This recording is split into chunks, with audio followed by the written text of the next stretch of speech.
Hum. Alguém vai fazer alguma introdução ou já podemos começar? Podemos começar, professor. Então tá bom. Bom, boa noite, pessoal. Boa noite. Vamos lá. Vamos começar fazendo algumas perguntas para vocês. Alguma dúvida da aula passada?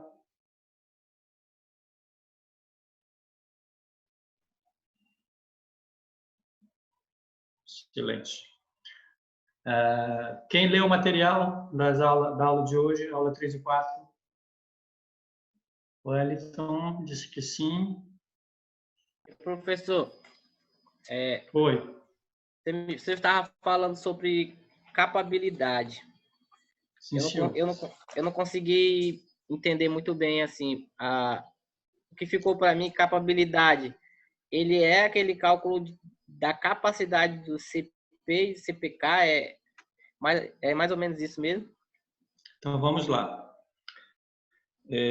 A gente acaba fazendo um pouco de... Porque não é uma palavra comum, capabilidade, não é? Não é a palavra que faz parte do nosso dia a dia. Quando nós falamos capacidade é algo como isso daqui, ó. Este copo tem uma capacidade de, sei lá, 500 ml. Então, capacidade tem a ver com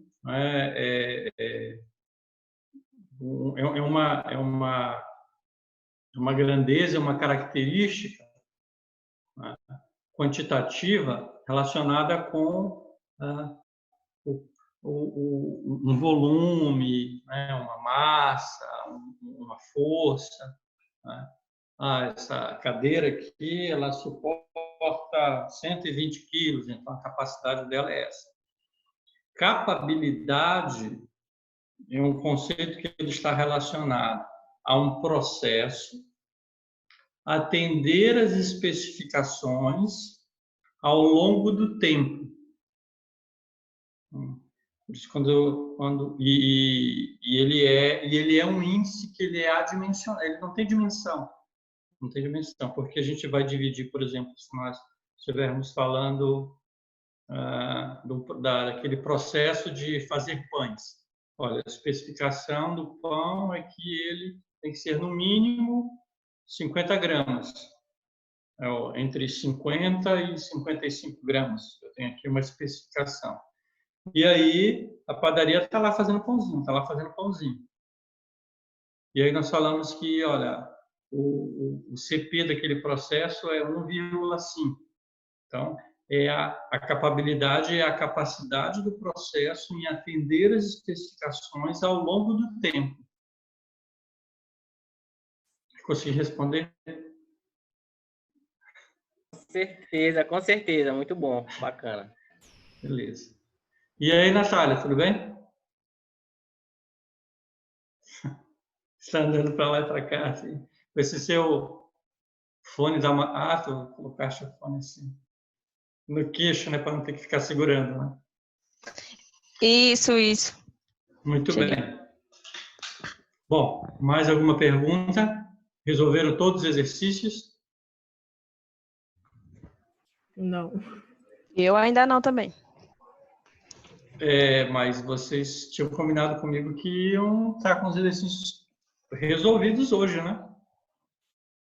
É até dia 11. Até dia 11, tudo.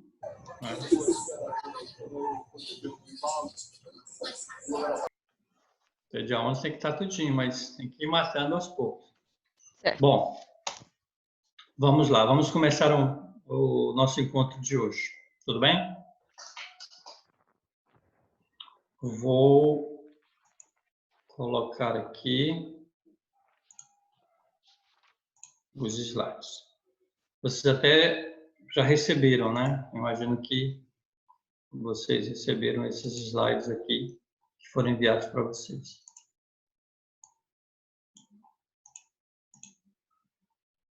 Nós hoje vamos falar aqui, né? Vamos falar do conteúdo da aula 3 e da aula 4. Aqui na aula 3, nós vamos falar basicamente de testes de hipóteses. E na aula 4, nós vamos falar de relacionamento entre duas variáveis, tá? É análise de regressão e regressão linear simples e regressão múltipla. E nós vamos começar com testes de hipótese. Ok? Bom, quem já trabalhou, estudou, já ouviu falar de teste de hipótese? Fala aí, fala aí. Da época da faculdade, 1900 antigamente.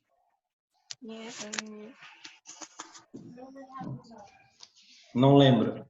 Silêncio, né? Muito bem. Bom, eu vou começar mostrando para vocês aqui na tela uma imagem e eu quero que vocês discorram sobre ela. Tenho aqui. O que vocês estão vendo aí? Um gráfico. Um gráfico com uma variação. Ok.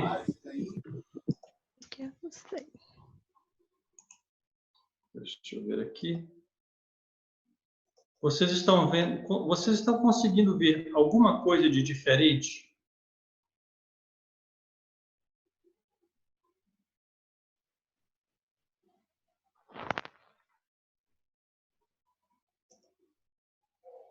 Só que ele não é estável, fica todo tempo oscilando, variando. Muito bem. Agora eu vou adicionar uma outra informação a esse gráfico. O que vocês têm aí, nesse traço vermelho, é a média. Então, a gente tem até esse ponto aqui, essa é a média de todos esses resultados. E desse ponto em diante, o que a gente tem é a média desses outros resultados. Vocês conseguem ver alguma diferença?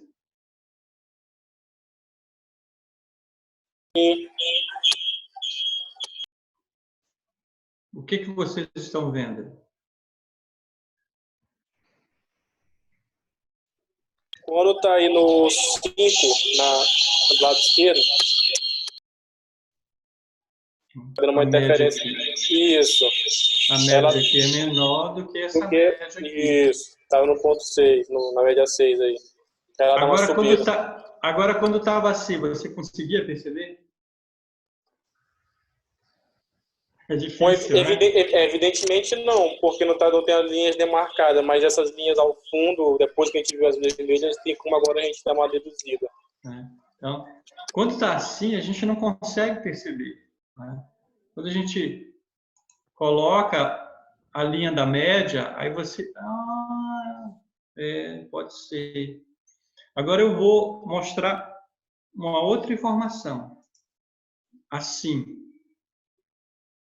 o que eu tenho aqui? Eu tenho... Deixa eu aumentar aqui o zoom. Esse daqui é o histograma dessa primeira parte. Ele está me mostrando que a média, estou calculando aqui a média é 4,79, o desvio padrão é 0,96. Então, a média está aqui. Desse ponto em diante, a média é igual a 6, o desvio padrão é 1,06. Então, esse aqui é o comportamento do histograma. Se a gente pegar só as linhas da distribuição normal e colocar uma do lado da outra, a gente percebe que a variabilidade até que não é tão grande, né? De 0,96 para 1,06, uma diferença de 0,1. Então, a gente vê que essa essa largura aqui, ela não é muito grande, muito diferente dessa outra aqui. Mas eu tenho um deslocamento das médias.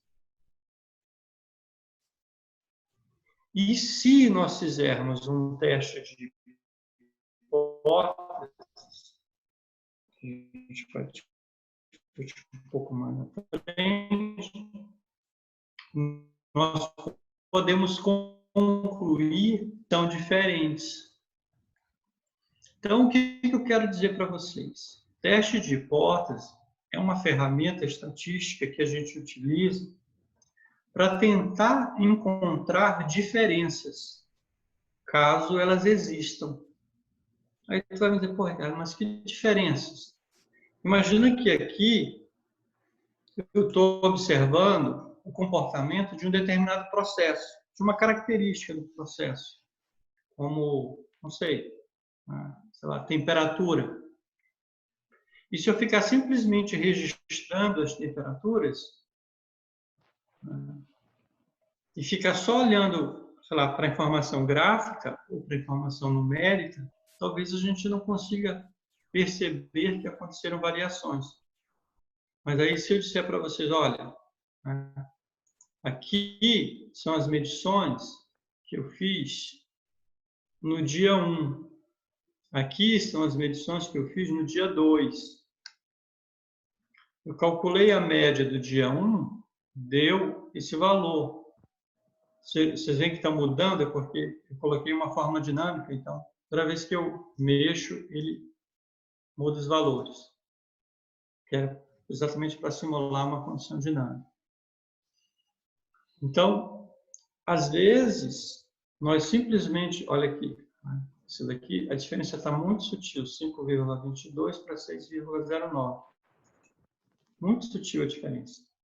Mas, às vezes, a gente está olhando e nós não estamos fazendo análises estatísticas, então parece que é tudo a mesma coisa. Teste de hipótese é uma ferramenta que a gente utiliza para tentar encontrar grupos de dados que são diferentes, ou confirmar se eles são iguais. Como é que funciona essa técnica? Deixa eu voltar para cá, para os slides.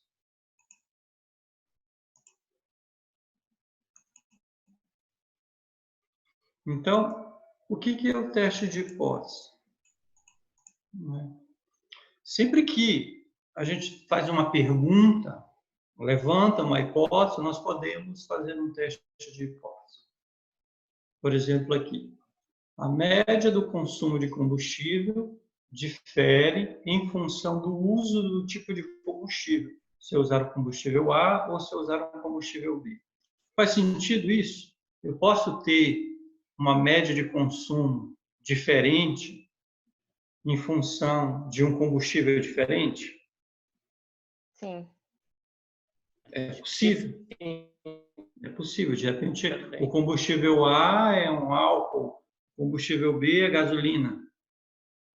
Aí, nós colocamos, durante um período de tempo, a gente coloca álcool no carro e vai anotando o consumo diário para um mesmo tipo de trajeto. Depois de um tempo, coloca gasolina e vai anotando o consumo. E aí a gente vai comparar os dados abastecendo com álcool e os dados abastecendo com gasolina. Ou alguém levanta a hipótese, não, aquela gasolina aditivada premium, o Shell V-Power, o consumo é menor. É uma hipótese. Então, vou fazer um teste com a gasolina comum, gasolina aditivada. Alguém chega e fala assim, olha, determinado analgésico realmente é eficaz para aliviar a dor.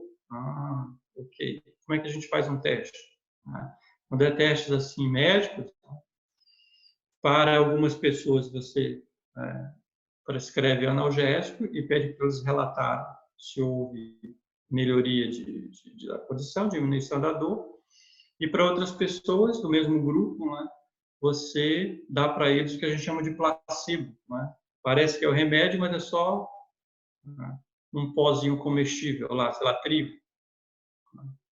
E pergunta para as pessoas, depois de um tempo, dizer se teve alívio ou não a dor. E aí você compara os resultados, faz uma análise estatística. Então, sempre que você faz uma pergunta, né, você está levantando uma hipótese. E se você consegue coletar dados do cenário da hipótese 1 e dados do cenário da hipótese 2, você pode comparar esses dois grupos de dados e fazer uma análise estatística para confirmar, né, se são iguais ou se são diferentes. Essa é a técnica de teste de hipótese. Testes de hipótese pode ser, né, para nós sabermos se houve uma variação no valor médio. Né?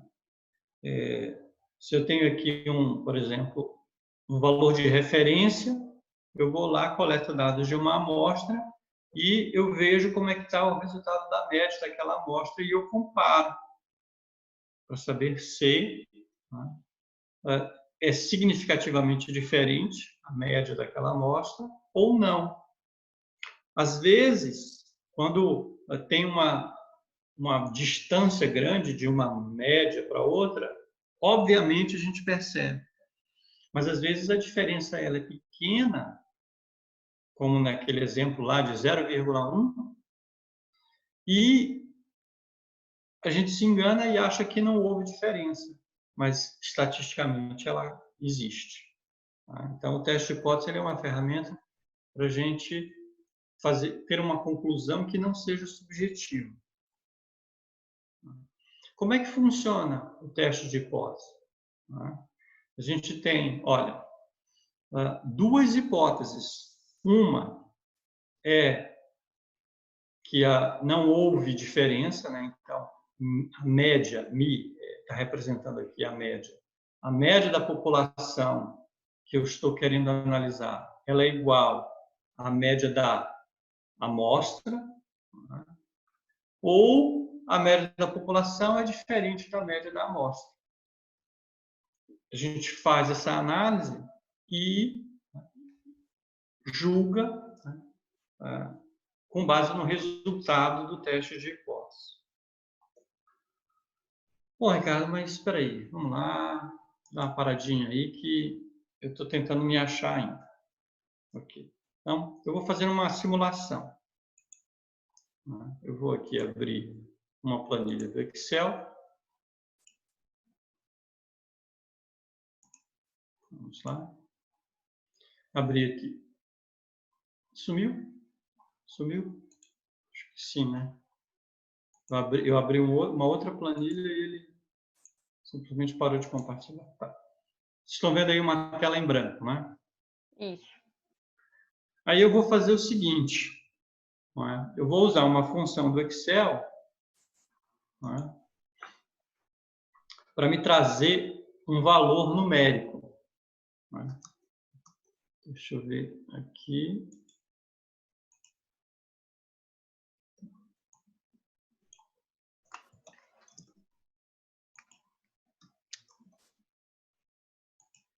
Ai, meu Deus. Eu fiz um Ctrl+C, Ctrl+V aqui, ele me trouxe. Agora. Tá. Então, aqui é uma função, essa função do Excel, ela vai me trazer um valor aleatório dentro da distribuição normal, de acordo com uma faixa de valores. Então, eu vou dizer que esse dado eu quero que seja de uma distribuição com uma média 50 e um desvio padrão. Caiu aqui. E um desvio padrão 2.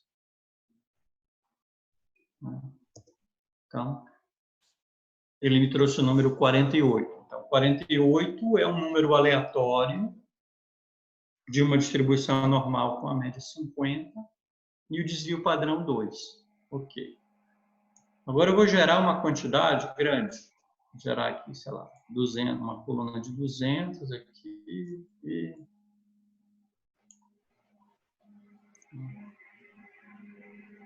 Ok. Então, o que eu tenho aqui? Eu tenho 2.200 números. Eu gerei. De dados que, se eu calcular a média, ele está me dizendo aqui, ó, a média está dando 50,03. Não sei se vocês conseguem ver, está bem pequenininho aqui embaixo. Ah, tá. Não é? Mas eu vou aumentar aqui e eu vou calcular aqui do lado. Média. E aqui vou pegar dados da população inteira.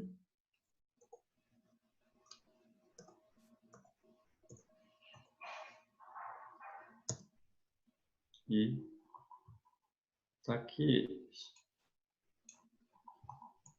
Onde que está? Ah, está aqui.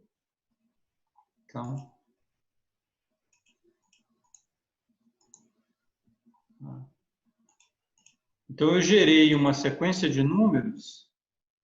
Se eu calcular a média de todos eles, 2.200 números, está dando 50. Então, é como se essa é a população. Essa é a população. Tá.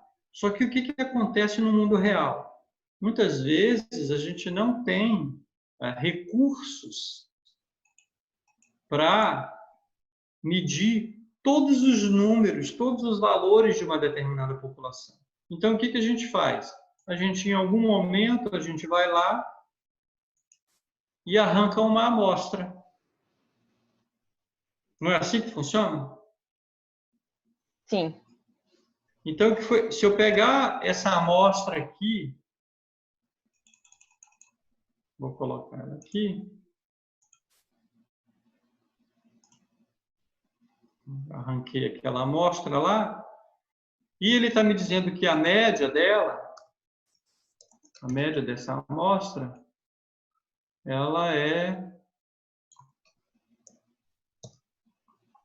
49,58. Ou 59. 49,59. Muito bem. Só que o que a gente tem? Isso daqui é o resultado da minha amostra.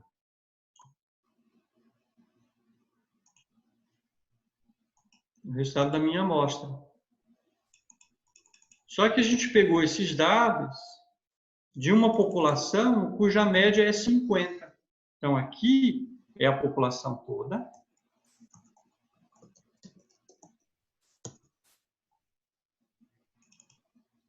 E aqui é a amostra. Essa é a grande questão. Essa é a grande questão. Quando nós estamos fazendo um teste de hipótese, nós olhamos para o resultado da amostra e nós nos perguntamos qual seria o resultado da população toda. Porque muitas vezes a gente não tem como coletar dados da população toda. Então, aí aqui a gente pode se perguntar, 49, essa amostra aqui tem quantos dados? Pegamos 22. Então, o tamanho da amostra é 22. Ele está mexendo porque eu botei um número aleatório aqui, aí ele vai ficar mexendo toda vez. Pegamos 22 dados. A média da amostra deu 49,55. O desvio padrão da amostra, vamos lá calcular o desvio. Deve basear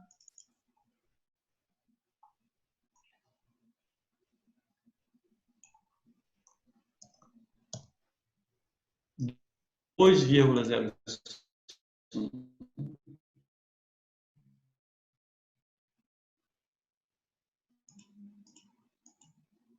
E aí a pergunta é: essa amostra é de uma população, essa amostra é de uma população com média igual a 50? A gente sabe que a resposta é sim, porque nós construímos aqui. Nós construímos. Só que muitas vezes a gente não tem certeza. A gente não tem certeza. Então é para isso que serve o teste de hipótese. É para você coletar uma amostra e se perguntar: putz, mas essa amostra, ela vem de onde? Ela vem dessa população, desse valor de referência, né? Porque aqui, né? Aqui ele já mudou porque eu fiquei mexendo aqui. Aí ele... Pronto. Então, a gente sabe que a população é para ser uma média de 50. Né? Então, vamos imaginar aquela situação lá da padaria. A gente está produzindo pãezinhos e nosso valor de referência é 50 gramas. Né? Quando nós formos inspecionar, a gente não tem como pegar todos os possíveis pãezinhos produzidos lá na padaria. A gente pega uma amostra, aí a gente mede, né, pesa cada pãezinho, calcula a média e diz: olha, a média deu 49,59. Oh, meu Deus, não estou produzindo com uma massa com peso, né, de 50 gramas. Não. Né? Com que certeza eu vou afirmar isso? Vou fazer um teste de hipótese.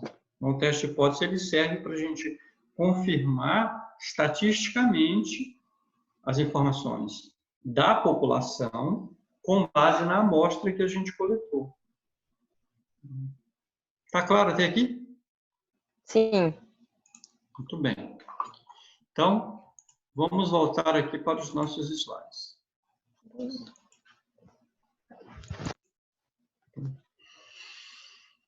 Então, como é que funciona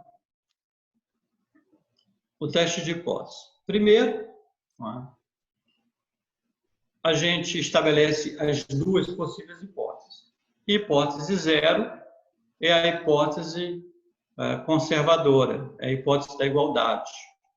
Então, aqui eu estou falando de tempo médio, né? Mas na minha cabeça eu estou com o exemplo do pãozinho lá.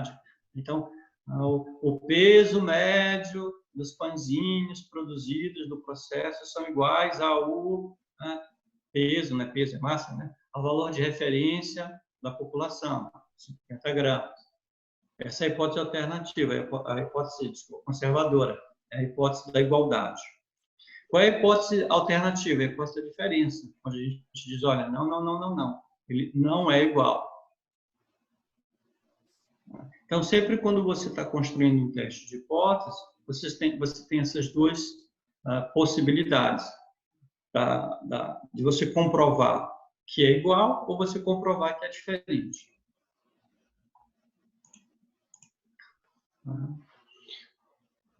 O que é o teste de hipótese? O teste de hipótese, ele é um julgamento. Ele é um julgamento. Nós vamos tirar uma conclusão, nós vamos concluir igualdade ou diferença, com base em uma situação real da natureza que nós não temos 100% de certeza. Pode ser realmente igual ou pode ser diferente. O que nós vamos fazer é que nós vamos, com base nos dados coletados, nós vamos concluir um resultado e tomar uma decisão. Se o estado real da natureza é igualdade, e a gente concluir igualdade, conclusão correta. Se o estado real da natureza é diferença e a gente concluir diferença, acertamos. O problema é, se o estado real da natureza for igualdade e a gente conclui que é diferente, ou se o estado real da natureza for diferente e a gente conclui que é igual. Então, tem duas possibilidades aí de cometermos erros de julgamento.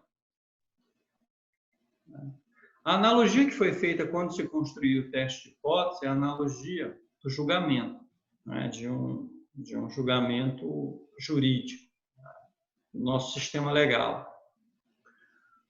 Onde, não é, o que se pressupõe? Que a hipótese 0 é que o réu é inocente e a hipótese 1 é que o réu é culpado. Então, vamos olhar para cá. O estado real da natureza, da pessoa que está sendo julgada, ela pode ser inocente ou ela pode ser culpada. Qual é a conclusão? A conclusão é absolver ou condenar. Aí eu pergunto para vocês, se coloque na posição do réu. Qual dos dois erros vocês acham que é o erro mais grave? Condenar um inocente ou absolver um culpado? Pode responder. Absolver o culpado. Acho que é condenar o inocente. Assim. Condenar o inocente. Então, vamos lá. Se coloque na posição de réu. Na posição de réu, o que você acha que é o pior erro? É você ser culpado, né, e ser inocentado, ou você ser inocente e ser condenado? Qual dos dois erros na condição de réu, né, é o erro mais grave? O Você ser inocente e ser condenado. O inocente ser condenado. É assim que o sistema jurídico foi construído. Você só pode condenar quando você tem provas irrefutáveis para condenar aquela pessoa. Na dúvida, é inocentado. É assim que é o nosso sistema jurídico. Tá? E é assim que testes de hipótese foram construídos. Tá? Inclusive, testes de hipótese que são utilizados, né, na área forense também. Tá? Então, o pior erro é você concluir H1, sendo que H0 é o estado real da natureza. Esse erro é chamado de erro tipo 1 ou erro alfa. E aí, foi construído o passo a passo dos testes de hipótese. Então, o primeiro passo, formular a hipótese, as duas, hipótese da igualdade, hipótese da diferença. Segundo, determinar qual é o grau de severidade do julgamento, alfa, né? Qual é o máximo erro que eu posso aceitar para alfa. Fazer a análise estatística e encontrar o valor crítico, região crítica. Encontrar a probabilidade dessa região crítica. E aí comparar essa probabilidade com o alfa, né, o valor máximo aceitável de erro, para poder concluir. Então, esses são os passos de qualquer teste de hipótese. Na prática, vamos ver. Aqui os tipos de testes, né, nós podemos fazer testes para valores contínuos, podemos fazer testes para valores discretos, ou testes que não tenham nenhum parâmetro específico. Então, existe uma série de testes estatísticos. Nós vamos ver aqui só os principais, os testes mais utilizados. O primeiro teste mais utilizado é o teste para a média da amostra. Então, o teste para a média da amostra, nós vamos fazer uma comparação da minha amostra com o valor de referência para saber se é igual ou se é diferente. Aqui um exemplo. Para testar se a média da população, μ, difere de um valor específico, μ0, vamos conduzir um teste de uma amostra bicaudal. O que é bicaudal? Bicaudal é a distribuição normal, aquelas pontilhas chamadas de cauda. Então, o teste da diferença, eu não quero saber se é para mais ou se é para menos. Então, eu vou testar para os dois lados, chamado de teste da igualdade ou diferença. Então, o tempo de conclusão de uma determinada atividade era de 16 horas. Então, a referência era de 16 horas. Como preparativo para a introdução de um novo sistema, você fez uma revisão nos procedimentos e aí fez um teste piloto durante algumas semanas. Então, durante um determinado período. E aí você tem os resultados. Então, aqui nesse primeiro período deu 15,3, no segundo 15,8, 15, 16,5, de tal sorte que, se tirar a média aqui, vai dar 15,5. Aí a pergunta é, esses dados aqui são provenientes de um processo cuja média é 16 ou são de um processo cuja média é diferente de 16? Então, esse é o primeiro passo. Eu vou fazer um teste de igualdade ou diferença com relação a esse valor aqui, 16.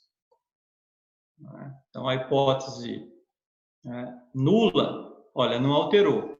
15,5 está ali no bolo, lá, faz parte de uma distribuição com a média 16. Ou, não, é diferente, essa hipótese alternativa. 15,5 é muito, vem de uma população que é 15,5 mesmo, não é 16, não. Tá bom, então. A gente determina o nível de significância. Existem dois tipos que são utilizados estatisticamente. Quanto menor o nível de significância, mais severo é o julgamento. O mais comum é usar 5%, então eu uso um alfa de 0,01. Em situações mais críticas, a gente usa 1% ou um alfa de 0,01. Então, quer dizer, eu quero concluir com um risco de 5% somente de estar errado, ou com um risco somente de 1% de estar errado. E aí a gente faz o teste. Para fazer o teste, nós vamos encontrar essa região crítica aqui, essa probabilidade e comparar. Então, se é um teste da igualdade ou da diferença, se eu quero um erro só de 5%, ele pode ser 2,5 aqui para baixo ou pode ser 2,5 aqui para cima. Então, essa é a região crítica. O que nós vamos fazer? A gente vai encontrar um valor P e vai achar a probabilidade desse valor P. Se a probabilidade for maior do que 2,5, eu não posso concluir a diferença. Se a probabilidade for menor do que 2,5, aí a gente pode concluir a diferença. Quer dizer, essa daqui é a chamada de região crítica para o julgamento do teste de hipótese. Se o valor P for maior do que a região crítica, a gente aceita a hipótese nula. Quer dizer, a gente diz que não tem informações, não tem segurança para dizer que é diferente, que seria a hipótese alternativa. A gente só vai dizer que é diferente se o valor P, quer dizer, o risco de concluir erroneamente, for menor do que o meu valor limite lá, que é 2,5%.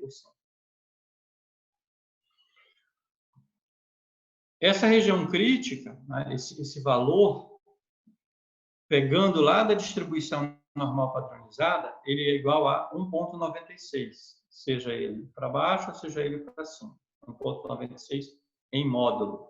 Então, o que é 1,96? 1,96 é o valor de Z da distribuição normal padronizada, cuja área aqui é igual a 12,5, 12,5. Bom, mas e como é que é a matemática disso? No teste de hipótese, o que a gente faz é calcular um valor combinado. Né? A fórmula é essa daqui. Nós pegamos a média da nossa amostra, subtraímos da média de referência, divide pelo desvio padrão, dividido pela raiz quadrada do tamanho da amostra, e encontra o valor Z. Encontra o valor Z. Então, a média é 15,5, a média de referência é 16, o desvio padrão daquela amostra é 0,5, o tamanho da amostra é 8, fazendo esse cálculo aqui deu menos 2,83. Se nós pegarmos menos 2,83 e usarmos a função da distribuição normal padronizada, ele vai nos dar uma área de 0,002. Ora, 0,002, eu estou nessa condição aqui. Eu estou aqui, 0,002. Essa área aqui, ela é muito menor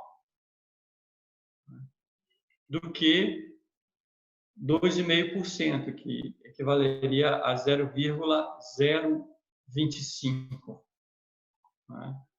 Então, 0,002 é mais do que 10 vezes menor do que 0,025.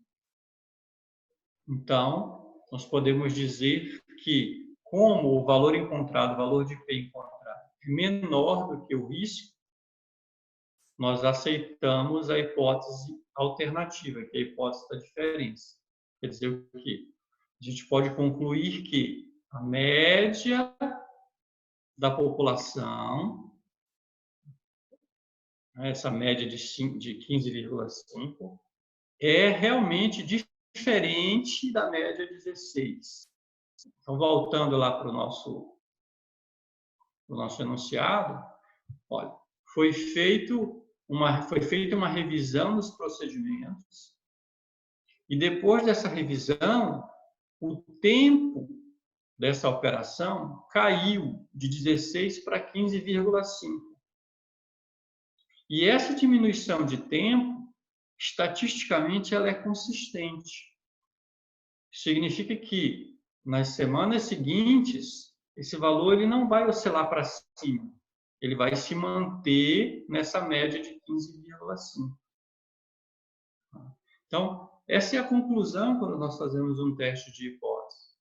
A gente olha para a amostra e se pergunta se aquela amostra vai se manter naquele padrão ou, né, eu não tenho informações suficientes para dizer que aquela diminuição é consistente ou que, depois de um tempo, eu posso ter mais valores acima de 15,5 que caracterizem que a média não é 15,5, que a média ao longo do tempo volta a ser 16. Então, essa aqui é a mecânica do teste de hipótese. A gente formula as duas hipóteses, determina o grau de severidade do julgamento, estabelece critérios para fazer o julgamento na região crítica, deixa os dados falarem, quer dizer, a gente faz o cálculo, né, do valor P, compara o valor P com a região crítica, e aí rejeita ou aceita e tira a conclusão. Né? Então, teste de hipótese é um caso clássico onde a gente pega um problema no mundo real, analisa estatisticamente, conclui estatisticamente e depois, né, emite a conclusão no mundo real. Tá? Muito bem. Essa é a hora. Se alguém tem uma dúvida, fale aí para mim.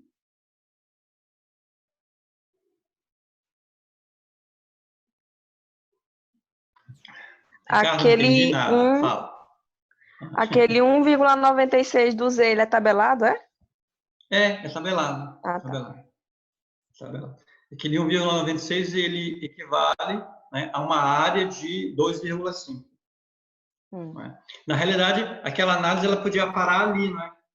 Não precisava nem calcular a área, né? Se o valor Z ele deu, eu tenho menos 2,5 e o outro dá menos 12,8, né? Eu já sei que a área vai ser menor. Né? Porque, né? Eu já sei que a área vai ser menor porque o valor ele é menor, o valor do Z0 é menor. Mas calculando, usando aquela função do Excel, você encontra o valor da área. Ok? Então, é assim que é feito o teste de hipótese. Vamos voltar agora para os slides. Então, a gente tem teste de hipótese quando nós estamos comparando, nesse exemplo aí, nós estávamos comparando uma amostra com um valor de referência. Então, a fórmula é essa daqui. Então, teste de hipótese, uma amostra, e esse μ0 aqui é o valor de referência, a gente usa essa fórmula. Se a gente quiser fazer um teste entre duas amostras, eu tenho aqui uma situação antes, fui lá no processo, o processo hoje ele está de um determinado jeito, eu vou lá e coleto uma amostra antes. Peguei uma amostra de 30 itens, a média deu 1,3 e o desvio padrão deu 0,2. Tá. Só que a gente quer aumentar a média. Né? A especificação dele é 1,5, 1,3 está abaixo. A gente vai lá no processo, ajusta, mexe, muda para lá, muda para cá. Olha, agora sim, agora está bom. Ok. Então, coleta de novo 30 amostras, a média deu 1,5, desvio padrão deu 0,1. Eu posso, com base nessas duas informações, dizer que a mudança foi consistente ou o que a gente tem aqui foi só uma variação que depois de um tempo pode voltar a ser 1,3. Então, a gente faz um teste que a gente chama de teste de duas amostras. O procedimento é o mesmo, formula a hipótese, determina o nível de significância, o valor R, calcula o valor Z, só que a fórmula agora é diferente. A fórmula é essa daqui. Eu pego a diferença entre as médias e divido pela raiz quadrada da somatória do desvio padrão da primeira amostra ao quadrado dividido pelo tamanho da primeira amostra, mais o desvio padrão da segunda amostra ao quadrado dividido pelo tamanho da segunda amostra. Aí achamos o valor do Z0. E aí conclui. Com o Z0, 4,89. Olha, 4,89 já de cara, ele é bem maior do que 1,96, né? Então, eu já sei que a área de 4,89, ela vai ser bem menor, a área acima de 4,89 da distribuição normal padronizada, vai ser bem menor do que a área de 1,96. E realmente, ali está praticamente zero. Então, se o valor P calculado, ele é menor do que o R, se o valor P calculado ele é menor do que o R, a gente conclui a diferença. A gente só vai concluir a igualdade se o valor P for maior do que o valor R. Ricardo, mas por que a gente tem que fazer isso? Porque os processos, eles oscilam. Eles oscilam ao longo do tempo. Né? E dependendo do tamanho da amostra, dependendo do desvio padrão da amostra, não somente da diferença absoluta entre as médias, eu posso dizer que pertencem a uma mesma população ou são de populações diferentes. Porque o que acontecia até então? As pessoas simplesmente olham para a média. Não, 1,3 é diferente de 1,5. Sim, isso eu estou vendo. Isso eu estou vendo. Só que a gente não está se perguntando das amostras, nós estamos nos perguntando sobre todos os outros dados da população que a gente não coletou, que podem variar também. Então, teste de hipótese é uma análise que ela inclui a variabilidade dos processos. Por isso que a gente inclui na equação aqui não só, né, a média, mas também o desvio padrão. Então, olha para cá. O que acontece com este cara aqui, o valor Z, se essa diferença for grande? Ele aumenta. Se ele aumenta, diminui a área. O que acontece com esse valor Z aqui, se os desvios padrão forem pequenos? Ele aumenta também. Ele aumenta também. Porque quanto menor esse cara aqui, né, está no denominador, né? Quanto menor esse cara, menor ou maior vai ser esse outro aqui. O que acontece se nós aumentarmos o tamanho da amostra? Se a gente aumentar o tamanho da amostra, como esse cara aqui está no denominador, né? Se N aumenta, né? Se N aumenta, esse cara aumenta. Né? Se S diminui, esse cara aumenta. Então, é assim que essa equação foi construída aqui. De tal sorte que a chave é você, quando nós estamos falando de testes de hipótese para média, se for uma amostra, usar essa equação aqui. Se for 2 amostras, usar essa equação.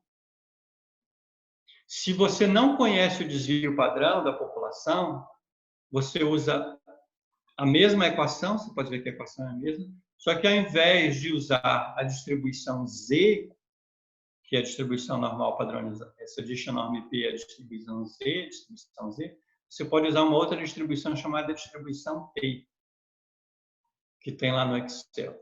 Mas só nesses casos aqui, quando você não conhece o desvio padrão da população.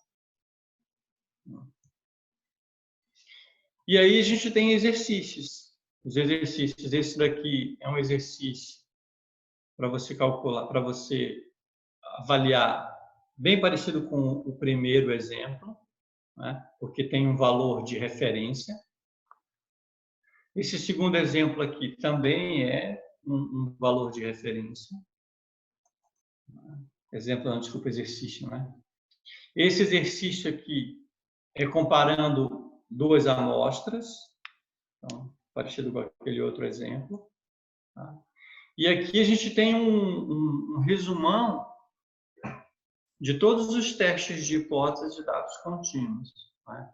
Teste de hipótese da média da população, uma amostra, com um desvio padrão conhecido. Você vai usar o teste Z e você vai fazer esse cálculo aqui com o Z0.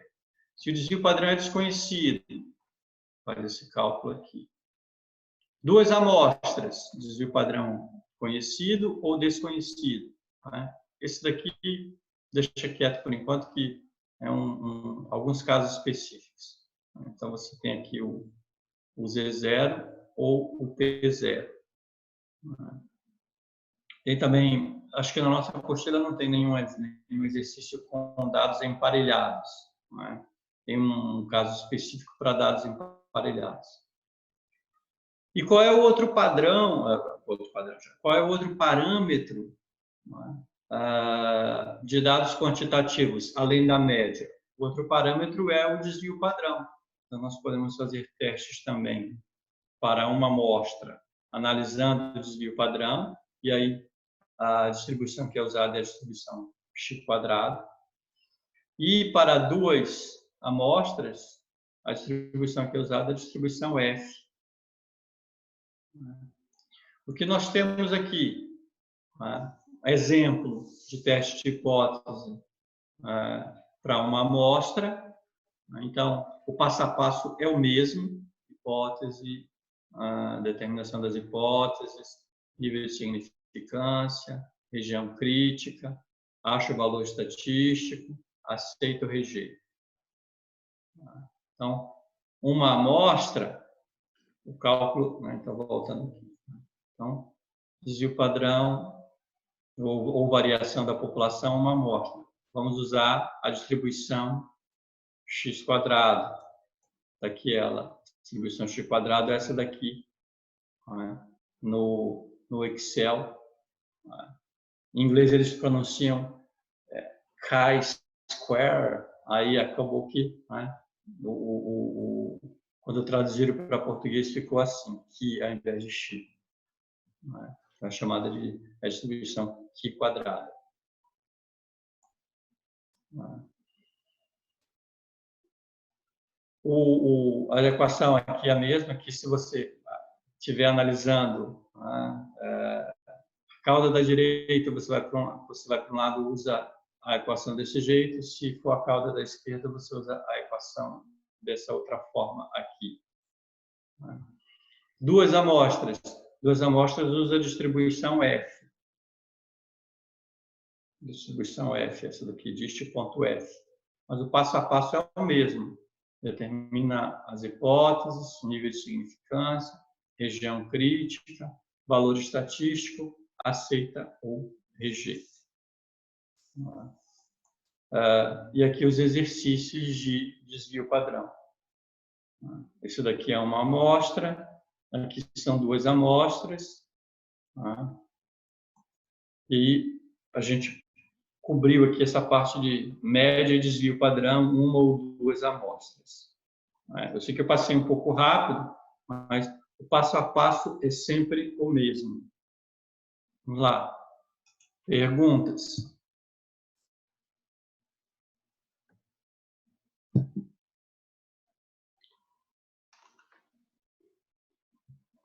Qual é a dica que eu dou para vocês? A dica que eu dou para vocês. Cadê meu Deus? Aqui.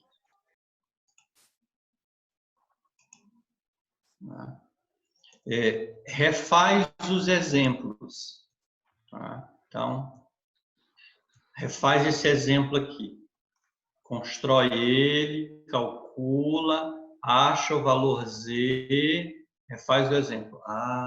Entendi. Então, esse daqui vai ser o teu padrão para você resolver questões relacionadas com uma amostra para a média de dados contínuos. Esse daqui é um exemplo de duas amostras. Então, refaz o exemplo. Eu não sei vocês, mas assim, Professor, na minha cabeça eu funciono assim. Também? Tudo no Excel, tudo no Excel. Aquelas lá são fórmulas do Excel, tá? São as fórmulas do Excel. Então, aqui é a fórmula do Excel. dist.norm p.n, aqui o valor Z0. Na realidade, o que ele vai fazer aqui? Ele vai te trazer a área, debaixo da curva até esse ponto aqui. Como? Isso só tem uma dica, né? Se o Z0 for negativo, como esse exemplo aqui de uma amostra, se o Z0 for negativo, o valor que o Excel te trouxer é o valor da proporção, da probabilidade, que ele calcula até aquele ponto. Se o Z0 que você calcular for positivo, o que a gente quer é daquele ponto para frente. Então, não esquece que o Excel ele sempre traz o valor até aquele ponto. Então, se o valor for positivo, você tem que subtrair de 1. Então, é a única dica que vocês têm que ter em mente. Fala. Me tira uma dúvida. Nesse exercício que o senhor está mostrando aí, só colocar aí para mim. Compartilhar novamente.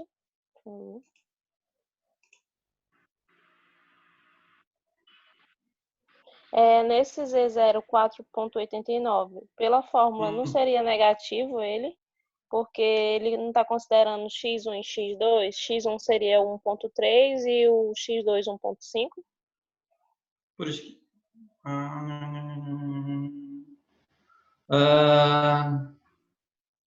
Eu entendi o que você falou. Aqui está sendo feito. É porque é assim. Muito bem colocada essa pergunta, né? Qual é a convenção? Não é? Eu estou aqui analisando depois da mudança, né, com o antes da mudança. Ah, sim. Então eu considero o depois como 1. Não é? O depois é 1,5, né? E o antes é 1,3. Então, esse é o depois menos. Essa é a convenção que é utilizada. Entendi. Tá? Por isso que aqui dá negativo. Né? Entendi. Só fiquei com essa dúvida se a gente sempre considerava como módulo ou não, se foi, né? Tá foi vendo? coincidência. Aqui tá mais claro, né? Porque aqui o valor de referência é sempre o antes, né? Aham, sim, sim. Né? O valor de referência é o antes. E o meu depois, né? Ele é 15,5. Tá? Então, você fez uma observação ótima, bem precisa. Né? A fórmula, você está comparando o depois menos o antes. Tá certo. Por isso que aqui deu negativo, tá? E no outro dá positivo. Quando você está fazendo análise de igualdade e diferença, isso não vai influenciar no resultado. Isso só influencia, tá, quando são feitos, porque tem outros tipos de análise onde a gente se pergunta se é maior, se é menor, né? E aí esses nuances eles fazem diferença. Mas nós estamos aqui abordando só, né, os testes de hipótese assim mais utilizados. E os mais utilizados são esses: igualdade ou diferença. Tá? Bom, aí nós temos não só para média e desvio padrão, né, tem também teste de hipótese para proporções. Que são proporções, aí é utilizado esse símbolo aqui, né? Ele não é o pi, acho que é θ, não me recordo agora, né? Que isso daqui representa a proporção da população. Né? Proporção da população. Então, o procedimento é o mesmo. Define hipótese, nível de significância, região crítica, o valor P e o valor Z. E se aceita ou rejeita, eu estou pensando. Se aceita ou rejeita. A única diferença é no valor Z. Quando você vai fazer o cálculo do valor Z, você vai fazer a proporção atual menos a proporção de original, dividido pela raiz quadrada da proporção original, vezes 1 menos P0, dividido por N. Então, aqui eu estou fazendo uma comparação. Olha, o meu índice anterior ele era de 30%. Aí eu fiz um determinado trabalho, né, e escolhi aleatoriamente 50, e desses 50 a gente descobriu que 20 conhecia o produto. Então, 20 dividido por 50 dá quanto? Tá aqui. 20 por 50. Esse aqui é outro. Quanto é que dá 20 por 50? Dá 0,4. 40%, né? 40%, ok. 40? É, né? 20 de 50 é 40, ok. Tá? Então, antes era 30. A proporção anterior era 30. A proporção depois é 40. Né? Só que esse 40 é a proporção da amostra. Mas aí eu quero saber, peraí, mas se minha amostra aqui, ela é de uma população que agora a proporção toda vai ser 40, ou eu não posso afirmar isso. Então, o procedimento é muito parecido, eu diria até que é é igual, né? Só muda a forma de calcular o valor Z, que aqui a gente está falando de proporção. E proporção é índices, percentuais, por aí vai. Mas e se fossem duas populações? Eu quero comparar uma proporção antes e uma proporção depois. O procedimento é o mesmo, só muda a forma de cálculo, né? O Z0 aqui, né? Proporção depois menos a proporção antes e aplica a formulinha aqui. Mas os passos do teste de hipótese são os mesmos. Formula a hipótese, identifica o nível de significância, que invariavelmente é 5%, só quando a gente especifica ele, né? Olha, não, eu quero que seja 1% ou 0,1%, depende. Muitas vezes na área médica eu quero fazer um teste numa área médica e eu quero que o erro seja 0,1%. Acha a região crítica, que também variavelmente vai ser sempre a metade do risco, porque nós estamos falando de igualdade de diferença. Acha o valor P e compara o valor P com a região crítica para concluir. Se o valor P for maior do que a região crítica, você não pode afirmar a diferença. É aquele conceito lá do dilema do julgamento. Se eu quero fazer um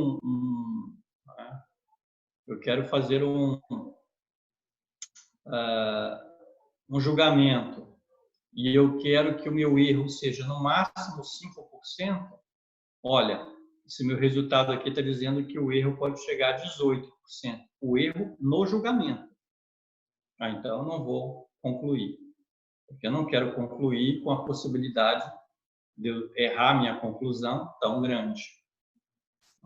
Que seria o H1. Então, ficamos com H0. Não posso afirmar a diferença. Então, teste de hipóteses, depois que você entende o mecanismo, deixa eu voltar, do teste de hipóteses, que são esses passos aqui, e você sabe qual índice você tem que calcular em função do teste que você está fazendo, se é para variáveis contínuas ou se é para variáveis para proporções, né, que são variáveis discretas, né? Ele acaba se tornando um raciocínio até bem mecânico. Esse é o teste de hipótese que algumas pessoas acham assim, meu Deus, é tão cabeludo. Não é. É só uma questão de entender como utilizar as equações. E aí? Dúvidas? Não tem dúvida nenhuma que não fez os exercícios, né, Natália?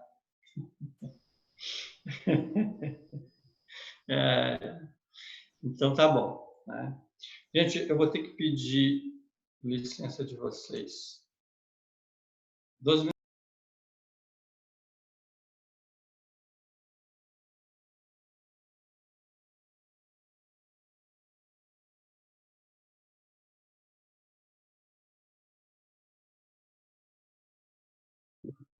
Não, amor.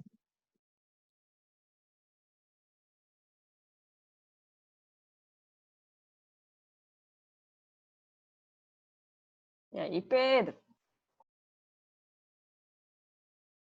E aí? Precisamos conversar sobre as atividades. Já fez alguma? Entre tentar e fazer é um mundo muito grande. Eu tentei fazer algumas. Mas consegui o resultado, não consegui não. De nenhuma? Tentei fazer a primeira atividade, mas... Tu já baixou a segunda? Não. Também só baixei a primeira. Mas ele ensinou a segunda, a primeira, a segunda e a terceira na aula passada. Na verdade, ele fez quase toda. Entendi. Como eu não assisti ano passado, eu vou assistir pelo YouTube para poder me esclarecer algumas coisas que eu tenho dúvida.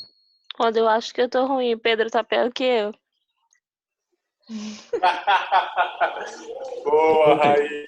Opa, boa, professor. O assunto chegou, pode parar. Não é sempre assim? O assunto é aquele que não está na conversa? Não, professor. Eu gosto sobre as atividades. Muito bem, vamos lá. Então, agora vamos avançar um pouco.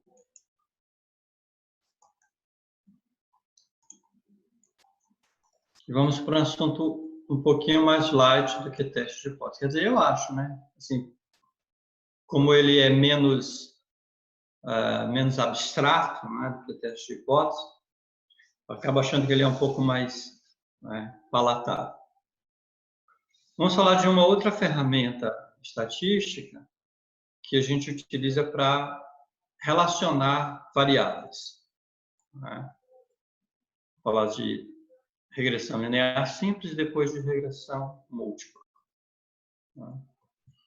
Correlação linear simples, gente, é uma técnica que ela é muito utilizada para nós encontrarmos equações de regressão relacionando duas variáveis. Está muito em moda hoje, que o pessoal está falando muito, será que chegamos no topo da curva, ou já estamos descendo, né? E estão tentando fazer correlações aí do espalhamento do vírus, mas a questão é que ninguém sabe direito como é essa curva. Né?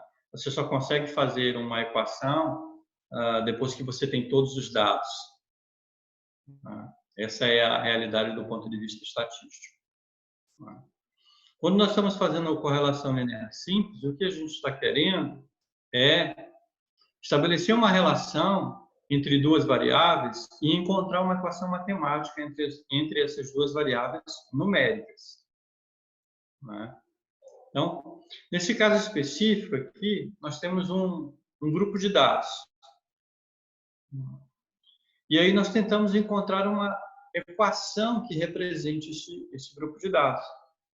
Né? Uma equação matemática entre esses dois. Né? A correlação linear simples, o que se busca é uma equação de uma reta, onde o formato da equação é esse daqui. Y, a gente usa esse termo chapéu, né, que significa modelo de regressão, ou modelo de previsão.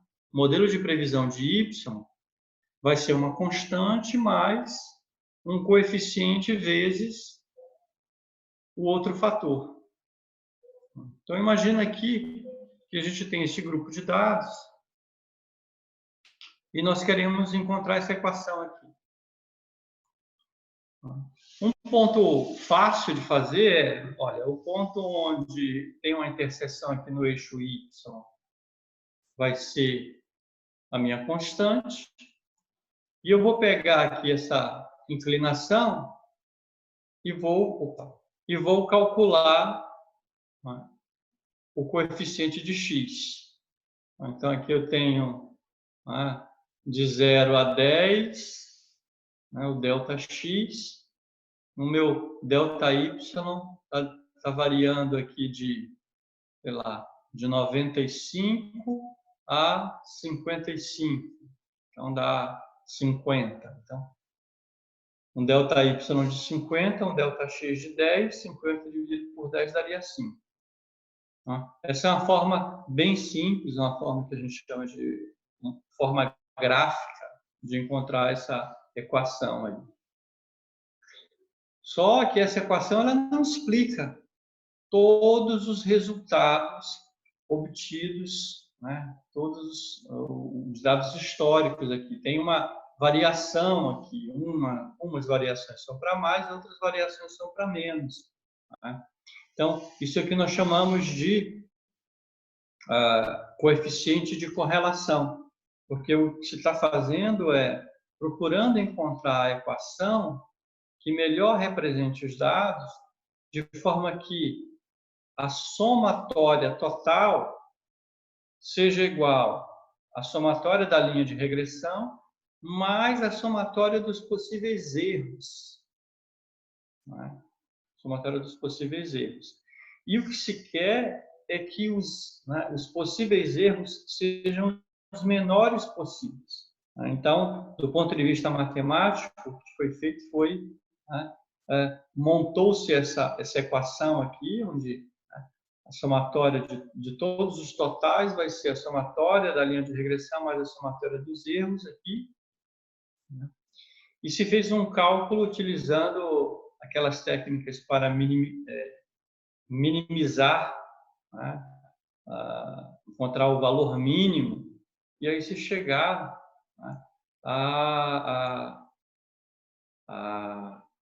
cálculos específicos para cada um dos coeficientes aqui. De tal sorte que a gente hoje consegue padronizar o método de cálculo. Ele não são equações pré-definidas, tá? É um método de sucessivas interações para se minimizar o erro. Tá? É um algoritmo que faz isso. Mas aí, no final, a gente acaba achando as equações. Aqui é um exemplo que seria divertido se nós estivéssemos em sala. Eu vou pular esse exemplo. De tal sorte que, quando nós estamos calculando essa equação, nós temos que entender que o coeficiente de correlação ele pode ser 1, que é o caso, digamos assim, ideal. Na maioria das vezes, que quando a gente encontra uma correlação boa, ele pode variar entre 0,7, 0,8, 0,6. Mas se o coeficiente de correlação ele se aproximar de 0, significa que nós estamos tentando relacionar duas variáveis que não têm relação. A gente está tentando encaixar em uma equação de uma reta, mas não tem variação, não existe relação entre essas duas variáveis. Aqui alguns exemplos. Nós estamos querendo relacionar a variável x com a variável y e o gráfico está assim. Olha, calculando o coeficiente de correlação, vou botar o pontinho aqui, 0,816. Me parece um coeficiente de correlação bom. Olha, eu estou analisando esse daqui, também está dando 0,16, mas ele está meio curvo aqui. Então, aproximar para uma equação de reta pode não ser a melhor solução. Talvez seja melhor aproximar para uma equação de uma parábola, ou uma equação de segundo grau. E a equação de primeiro grau é uma constante mais um coeficiente vezes x. Uma equação de segundo grau é constante, mais um coeficiente vezes x, mais um coeficiente vezes x ao quadrado. Nessa outra situação aqui, o coeficiente de correlação ele também é igual a esse, mas podia ser maior se eu não tivesse essa medição aqui que está tão distante dos outros, não é? Então, sempre que você estiver fazendo uma análise de correlação, é muito importante olhar o gráfico para saber se o gráfico ele está bem representado ou se tem alguma coisa estranha. Porque o algoritmo ele faz o estudo de correlação para ti, faz os cálculos, mas ele não interpreta visualmente.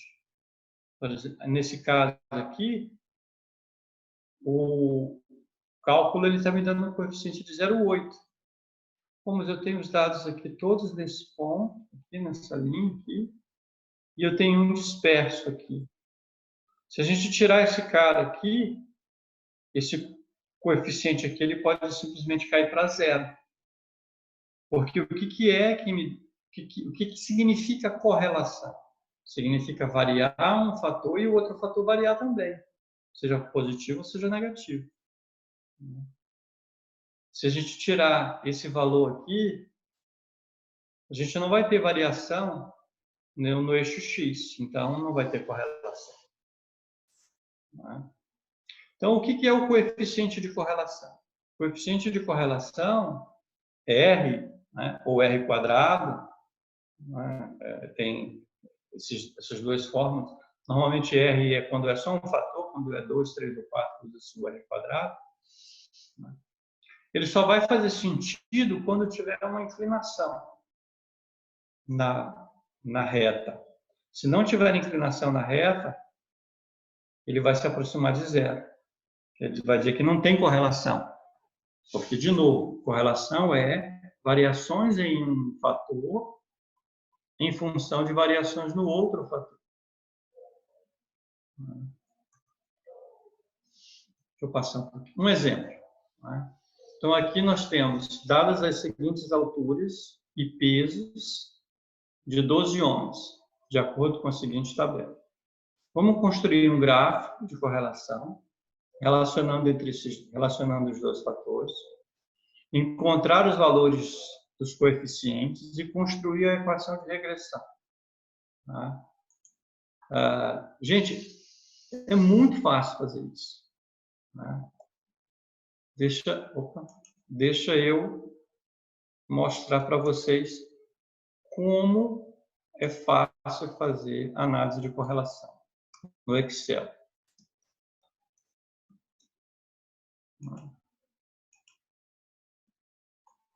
Deixa eu abrir aqui, nova planilha. Tá. Vamos lá. Aqui. Então, estão aqui os dados. Então, a gente está comparando aqui X é o peso e Y é a altura. Peso com altura. Aí, primeiro eu pergunto, né? Faz sentido a gente comparar peso com altura das pessoas? O que eu posso dizer? Quanto mais alta, maior vai ser o peso. Quanto menor vai ser o peso. Faz sentido isso?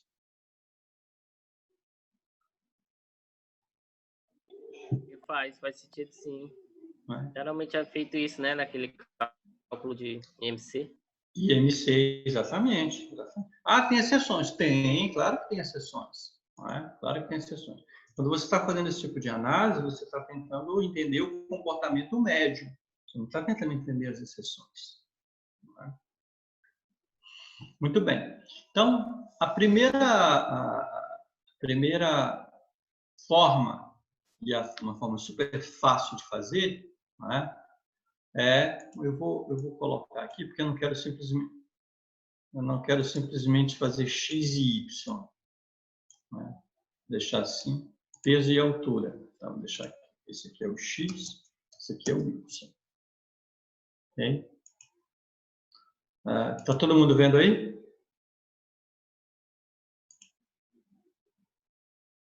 Alô? Está invertido, professor. Está invertido, professor. Muito bem. É a altura X. Isso. Olha aí, tá vendo? Nada como eu errar aqui para vocês darem o ar da graça. Então, altura e peso. Aqui. Eu vou simplesmente marcar aqui e vou inserir um gráfico. Olha o nome do gráfico. Dispersão. O nome do gráfico já está dizendo, é um gráfico de dispersão. Né? E aí, o que ele está relacionando? Quem é que está no eixo X? É a altura, não é? E no eixo Y está o peso, não é isso? Então, aqui os dados de altura e aqui os dados de peso. Cadê? Deixa eu botar aqui. Título dos eixos. Ué, por que ele não pegou? Não sei por quê. Mas tudo bem. Era para ele ter. Aqui é a altura, né? E aqui é o peso. Eu peguei junto com esses dois, não peguei? Ele que não me obedeceu, ele é mal ouvido. Ok. Aparentemente tem uma relação entre eles, né? Aparentemente tem uma relação. Agora, prestem atenção para vocês verem como é fácil. Eu vou trazer o meu mouse aqui, parar em algum ponto desses aqui. Aí eu vou apertar no lado direito, no botão direito do mouse. Aí ele abre essa telinha aqui. Aí tá vendo aqui, ó, linha de tendência. Adicionar linha de tendência. Aí eu clico com o botão esquerdo do mouse, adicionar linha de tendência. Aí ele já me adicionou a linha de tendência. E ele abriu essa janela aqui na lateral. E aí ele pergunta aqui, você quer a equação? Sim, por favor. Ele me mostrou a equação. Você quer o valor de R quadrado? Exibir o valor? Sim, por favor. Então, ele já calculou aqui. Y, que é o peso, em função de X, que é a altura, com um coeficiente de correlação de 0,86 aproximadamente. Então, como é que está a equação? A equação ela está do tipo, ela está do tipo y igual a b0 mais b1x, assim, onde quem é b0, que é a constante, é menos 208,54. Quem é B1 é 157,19. Okay. Então, está aqui a equação. Ô, Ricardo, para que serve essa equação? Olha, essa equação ela serve para que a gente possa fazer análises ou até mesmo previsões. Nós queremos, esse daqui é o peso real. Então, vou colocar aqui o previsto pela equação. Previsto pela equação vai ser o quê? Do peso em função da altura. Vai ser igual a constante mais o coeficiente vezes a altura. Então, está aqui. Deixa eu fixar eles. Então, isso aqui são os valores previstos pela equação. Ah, são iguais? Não, não são iguais. Eles são aproximados. São aproximados. Aí nós estamos analisando aqui numa faixa de, sei lá, 1,70 m até 1,80 m. Ah, mas para que eu vou usar isso onde, Ricardo? Olha, vamos supor que agora eu posso estipular valores aqui. Olha, uma pessoa com uma altura, sei lá, de 1,60 m. Olha, de 1,60 m, nesse grupo aqui, o peso dela vai ser 42. A bichinha está meio magrinha aqui, né? Mas tudo bem. Então, vocês viram que é relativamente fácil você fazer esse tipo de análise. Uma outra forma de fazer análise de regressão é de forma analítica. Você vai aqui em dados, análise de dados, e abre a opção regressão. Regressão.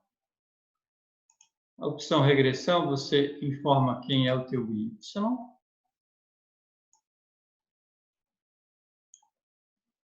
Você informa quem é o teu X.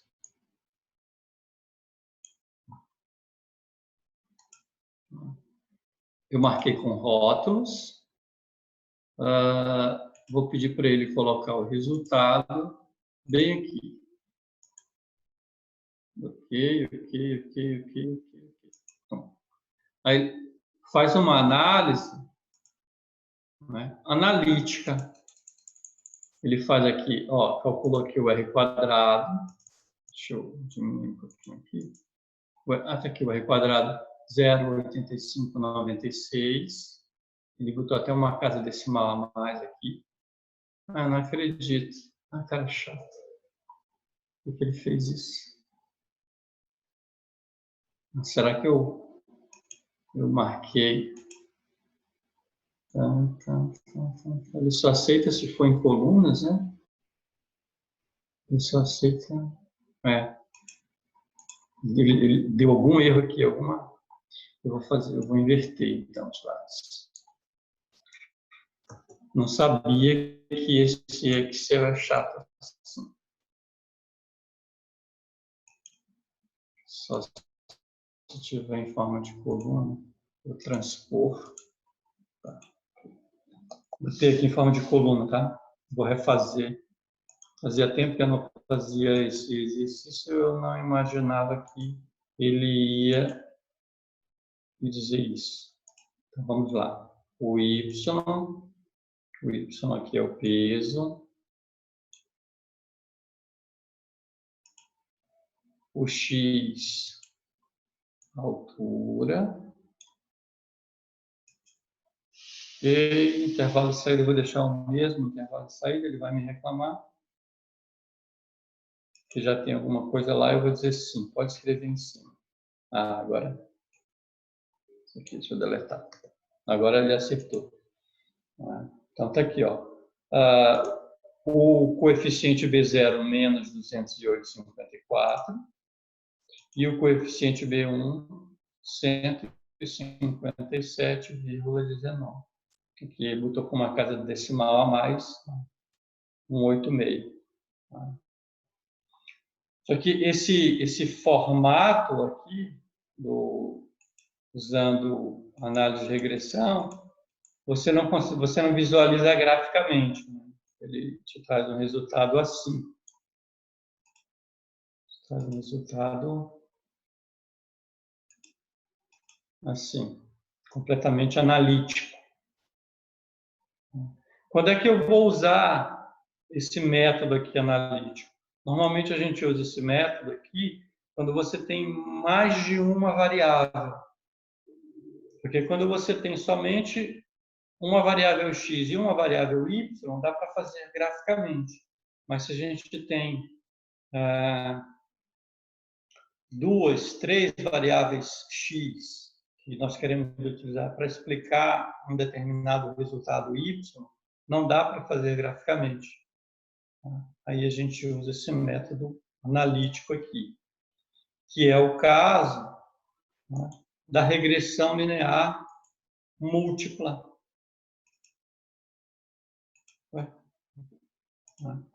Que é o caso da regressão linear múltipla. Então, o que é a regressão linear simples? É quando você tem só um x e só um y. Mas só que o mundo real, ele nunca é só com uma variável. Tem um monte de variáveis, né? E aí, o que a gente quer é tentar explicar, né, o y, o resultado, em função desse monte de variáveis matemáticas. E a gente quer saber qual é o peso de cada uma delas no resultado. Então, a regressão linear múltipla eu vou utilizar quando eu tenho mais de um fator x que eu quero analisar. Se eu tiver só um, é uma equação de reta. Se nós tivermos dois aqui, acaba sendo uma equação como se fosse um plano. Se forem 3, se forem 4, se forem 5, a gente não consegue fazer um gráfico, mas o algoritmo é o mesmo. Apesar de, né, se eu tenho mais de duas variáveis x, né, seria um hiperplano, que nós não conseguimos representar com... O nosso mundo ele é tridimensional, não dá para a gente mostrar um objeto com 4 dimensões. Não dá. Mas a gente só analisa matematicamente. Esse exemplo aqui é um exemplo de duas variáveis. Então, quando são duas variáveis ou mais, o que a gente vai fazer é a análise utilizando a opção de regressão lá do Excel. Esse é um exemplo. Eu quero saber se tem uma relação entre a renda anual do indivíduo e duas variáveis que podem influenciar: anos de educação e anos de experiência. Então, nós vamos utilizar... Então, nós vamos... Deixa eu colocar lá. Aqui, salário. Ok. Trazer para cá. Aqui. Botar aqui do lado.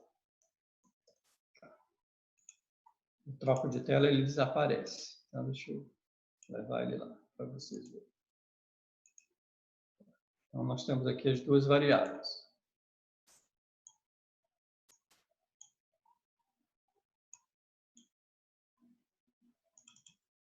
Essa daqui é a x1, essa daqui é a variável x2 e aqui é a minha variável y. Como é que nós vamos fazer uma análise matemática relacionando essas duas variáveis, x1 e x2, com essa variável y aqui, que é o resultado? Vamos lá em dados, análise de dados, regressão.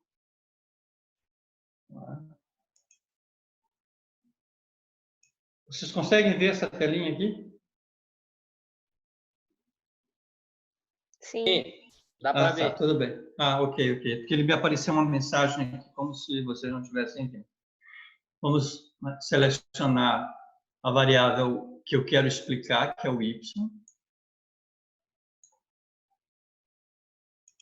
Na hora de marcar a variável x, aí já é um intervalo.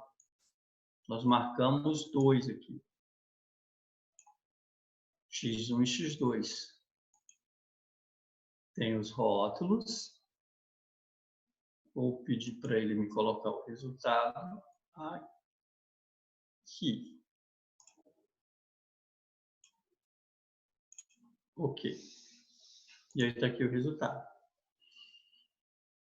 Ele faz uma análise estatística. O mais importante é nós olharmos o coeficiente de correlação. 0,95 é um coeficiente forte. Aqui ele está fazendo um teste de hipótese. Ele está fazendo um teste de hipótese, onde as hipóteses que ele está analisando, aqui ele está analisando a hipótese geral, né? Se faz sentido estatisticamente construir um modelo matemático, né? E aqui, né, ele está fazendo um teste de hipótese para cada fator especificamente, não é? Então, esse daqui não precisa analisar, que é a constante, não é? Porque o que significa, né, a constante? É a forma mais, digamos assim, é a forma mais rudimentar de se fazer previsões, tá? Que é, por exemplo, né, você olhar para os dados, né, e você calcular a média. Olha, o meu modelo de previsão vai ser com base na média. Né? Que aí não faz assim, é o modelo mais simples e aí não faria sentido utilizar uma análise de regressão. Então, no modelo matemático, esse daqui é a constante, é o B0. É esse daqui. A constante, o coeficiente do X1 anos de educação é esse daqui. Então, B1. Vou colocar assim.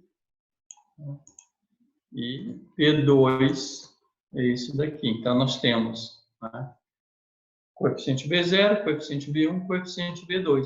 daquela equação, né, que vai ser, que é y igual, né, b0 mais b1 x1 mais b2 x2.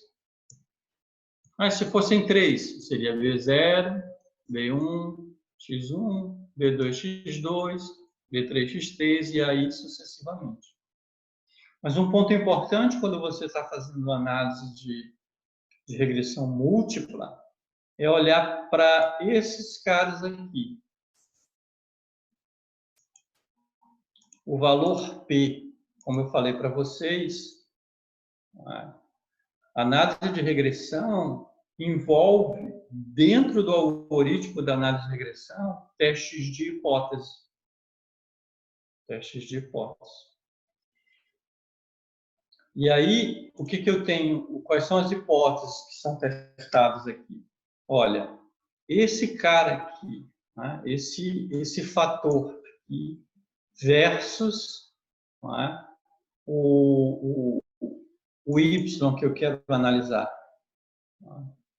Então, a hipótese é variações nesse fator fazem com que esse fator varie também, sim ou não.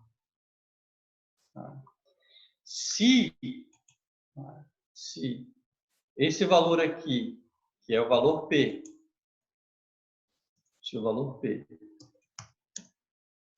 for menor do que o risco, a gente pode dizer, então variações desse fator aqui influenciam sim, quer dizer, esse resultado ele vai ser diferente se eu variar esse fator.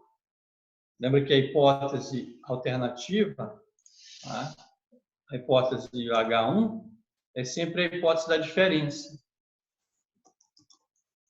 Sempre a hipótese da diferença. Então, esse é o índice que nós temos que olhar para fazer as análises. Então, vamos voltar aqui nos nossos slides. Então, como é que nós analisamos a análise de regressão múltipla? Como é que nós avaliamos? Primeiro, nós avaliamos o valor do coeficiente de correlação. Coeficientes acima de 0,9 significa correlação forte. Depois, a gente avalia o valor P de cada coeficiente. Se o valor P for menor ou igual do que 0,05 ou 5%, eu posso incluir a variável no modelo de regressão. Se ele tiver entre 5 e 10, aí eu tenho que decidir se eu incluo ou não. Se é um modelo pequeno, eu posso considerar incluir, mas se é um modelo que ele já está com muitas variáveis, nós vamos procurar deixar o modelo mais simples possível. Agora, com certeza, se o valor P for maior do que 0,1, né, que equivale a 10%, não inclua a variável no modelo de regressão, porque o risco de erro é maior do que 10% e aí, estatisticamente, não é aceitável. Então, essas são as regras para fazer análise de regressão múltipla. Tá? E aí, o que a gente tem depois são exercícios. Esse exercício aqui estão com 2 variáveis, e esse daqui é um exercício com uma quantidade de variáveis um pouco maior. Mas o método é o mesmo. Tá? Você vai utilizar, né, aquela função lá, análise de dados, calcular a regressão e analisar com relação ao coeficiente de correlação e ao valor P. Pô, Ricardo, se, né, eu estiver analisando, se eu estiver analisando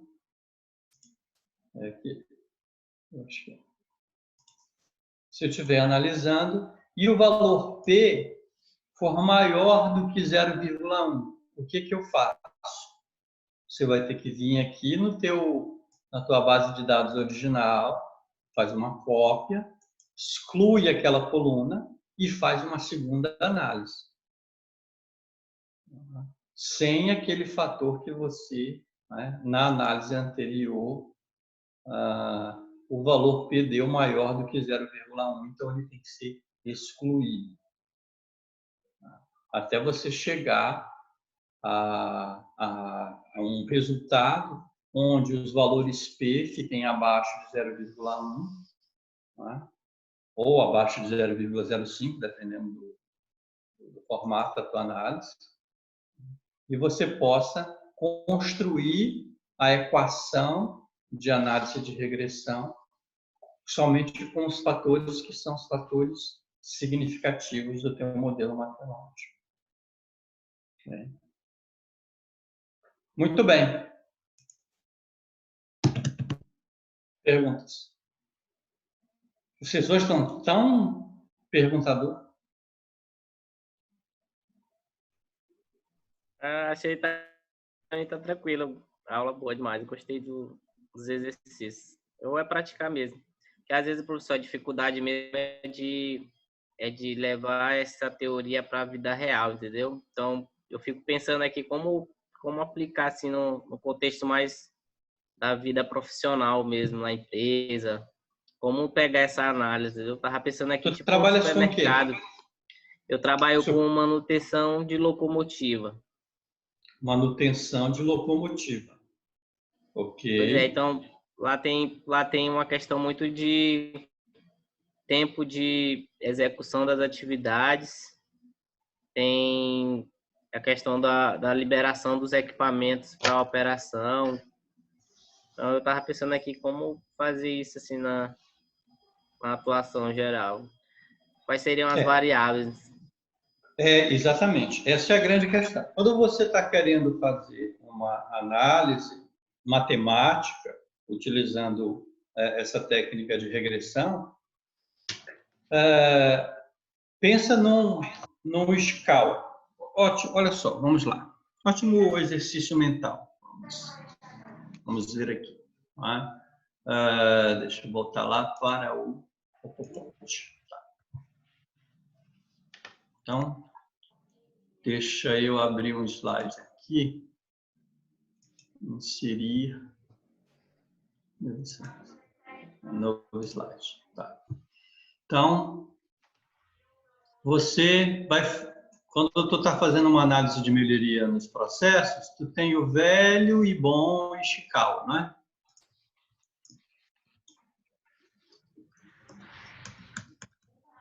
Tem bom e velho Ishikawa que tu... Né? Eu quero melhorar um determinado processo lá e eu vou fazer um diagrama de causa e efeito. Tá, beleza. Aí eu te pergunto, fala de um efeito que você quer analisar lá. Eu quero o tempo de liberação de uma locomotiva para operação. Tempo de liberação. Olha só, tempo de liberação. Então, tem aqui tempo de liberação da locomotiva. Essa minha locomotiva está muito louca aqui. Por que a minha liberação? Então, você vai listar todos os possíveis fatores que afetam o tempo de liberação da locomotiva, não é verdade? Ok. Fator A, B, C, D, por aí vai. Alguns fatores,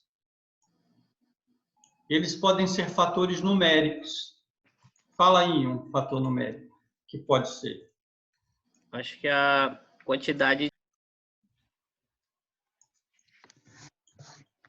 Quantidade de quê?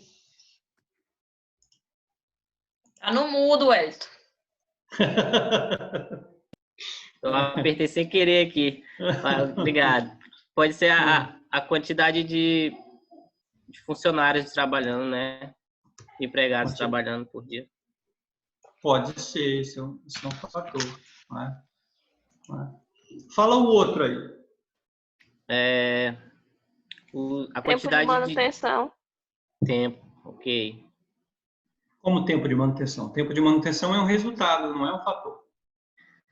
Dias disponíveis de trabalho, pode ser. Dias disponíveis, pode ser. Mas aí, ó, né,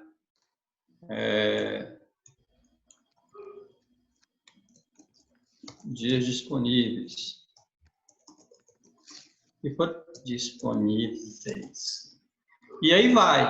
Né? Tu tem que tomar cuidado para te não comparar, não ficar comparando coisas diferentes. Né? Então, no teu diagrama de causa e efeito, você vai identificar variáveis que são variáveis qualitativas, não é? Mas você também pode identificar variáveis que são quantitativas. Né? A análise de regressão, ela é utilizada quando você tem variáveis quantitativas. Então, tu vai olhar para o teu histórico, né? Então, tu vai pegar o teu histórico de, sei lá, dos últimos 6 meses. Aí você vai olhar todas as manutenções que foram feitas lá. Essa manutenção aqui demorou quanto tempo?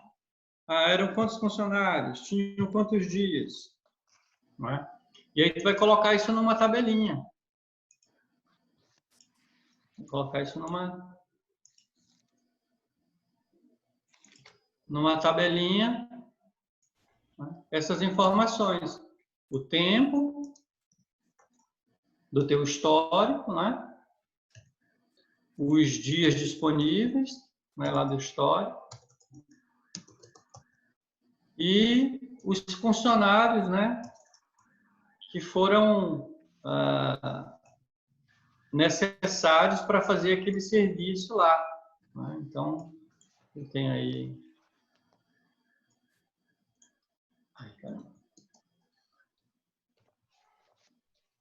Deixa eu inserir uma coluna. Cadê? Então, aqui, manutenção a 1, 2, 3, 4, 5, sei lá. E aí, com base nesses dados históricos, tu pode fazer uma análise para, né, identificar ou não. Eu estou tentando diminuir essa coluna, mas não consigo.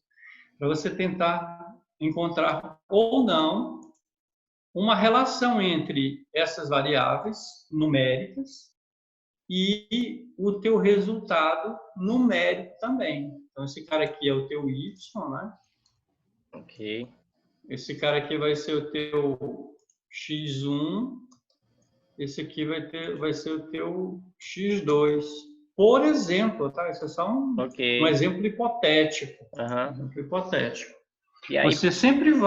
Você vai utilizar essa técnica, né? Sempre para tentar estabelecer, para tentar encontrar uma equação matemática em variáveis que você supõe que tem uma relação de causa e efeito entre elas. Só que você quer quantificar, você quer dar um número matemático, tá, para essa relação. Aí, professor, eu, por exemplo, encontre algum fator que influencie na liberação, fazendo algum trabalho de melhoria lá, aí eu vou ter outros resultados depois. Aí eu poderia fazer também logo um teste de hipótese para ver se a melhoria que eu fiz, ela Foi influencia significativa ou não. Pode fazer, então pode ser, né? Ok. Exatamente. Porque tu tem uma condição anterior, né, que tem um tempo médio, aí não, agora eu vou mudar aqui, e aí eu vou olhar depois e vou fazer um teste estatístico para confirmar se aquela mudança, estatisticamente, ela é explicada. Okay. Ou o que eu fiz aqui não deu resultado sustentável. Ok. Muito bem, muito bem. Bem. Gente, era isso que eu tinha programado, né, para explicar dessas técnicas estatísticas aqui. Né? E como, né, só fazendo um gancho aí no que você falou, Wellington, né, aqui o que a gente está vendo exatamente é isso, né? São as principais técnicas que são utilizadas pela metodologia do programa C5. Né? Você vê que o programa ele é muito focado em análises matemáticas. Ok?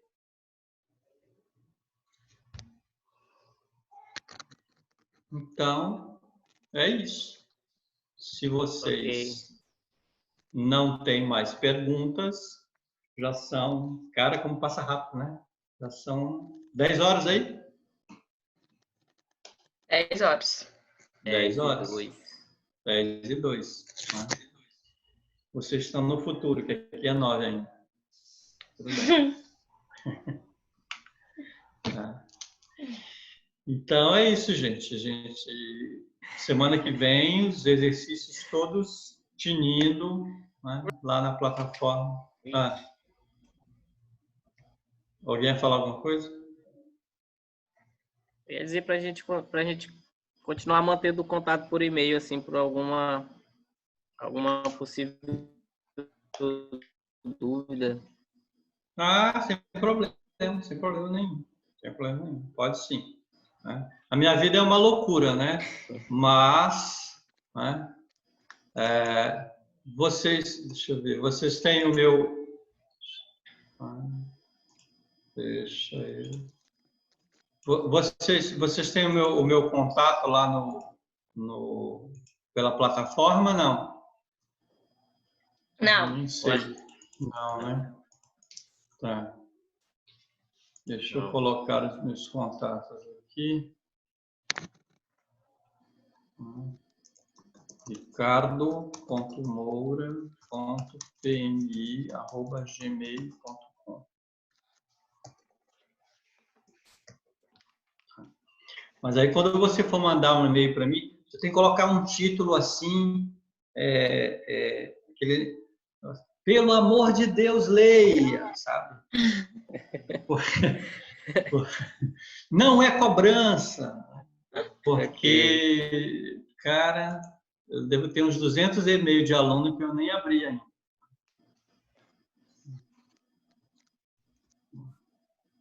Ok? Se estiver precisando tirar alguma dúvida, alguma orientação relacionada com aplicações, né, do que a gente viu aqui, por favor, né, manda lá. Beleza? Tá. Beleza. Então tá bom, gente. Não sei quando a gente vai se encontrar de novo, mas até as pedras se encontram, né? Então, até a próxima. A gente vai se encontrar por aí. Tá bom? Deus se cuide, hein? Saúde para todo mundo. Fique em casa. Fique em casa, né? Valeu. Tchau, boa noite.